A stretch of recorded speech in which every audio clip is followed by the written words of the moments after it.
বেসরকারি গোকুলনগর এলাকায় রাস্তার পাশে গুরুতর বিধ্বস্ত অবস্থায় একটি বিলাসবহুল গাড়ি উদ্ধার হওয়াকে কেন্দ্র করে ব্যাপক চাঞ্চল্য ছড়িয়েছে। স্থানীয়দের দাবি, আজ সকালে এখানে এই গাড়িটিকে বিধ্বস্ত অবস্থায় পড়ে থাকতে দেখা যায়। এটি দুর্ঘটনা নাকি হামলা তা নিয়ে প্রশ্ন দেখা দিয়েছে। ঘটনাস্থলে উপস্থিত প্রত্যক্ষদর্শীদের ধারণা এটি একটি মারাত্মক সড়ক দুর্ঘটনা হতে পারে। তবে অন্য একটি মহল আবার সন্দেহ প্রকাশ করে জানাচ্ছে ঘটনাটি শুধুমাত্র দুর্ঘটনা নাও হতে পারে, পরিকল্পিত আক্রমণের সম্ভাবনা উড়িয়ে দেওয়া যাচ্ছে না। গাড়িটির পিছনের দিক সম্পূর্ণ দুমড়ে মুচড়ে গেছে। প্রত্যক্ষদর্শীরা খবর দিয়েছে পুলিশকে। পুলিশ ঘটনার তদন্তমূলে প্রয়োজনীয় ব্যবস্থা গ্রহণ করবেন বলে ধারণা করা হচ্ছে। গাড়ির চালক বা আরোহীদের সন্ধান এখনো পর্যন্ত মেলেনি। ঘটনাটি ঘিরে এলাকায় উত্তেজনা বজায় রয়েছে। কিতা ঘটনাটা মনে হচ্ছে? ঘটনা কিতা মনে হইব যা পেছন দিয়ে মারছে, যেটা তো সামনে তো মারানো কোনো রাস্তা দেই না, পেছন তো না মারলে গাড়ি এখন গেছে বা কেমনে, এটা তো আর কেউ ঠেলে নিচ্ছে না, ঠিক আছে না?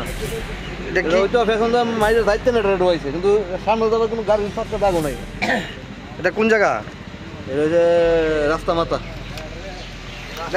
ঘটনাটা কোন সময় মনে হইতেছে? এটা তো খুবই সম্ভব রাত্রি হয়েছে, কারণ কেউ তো দেখছে না, তো রাত্রি হয়েছে, সকালে হইলে তো সবাই দেখলে।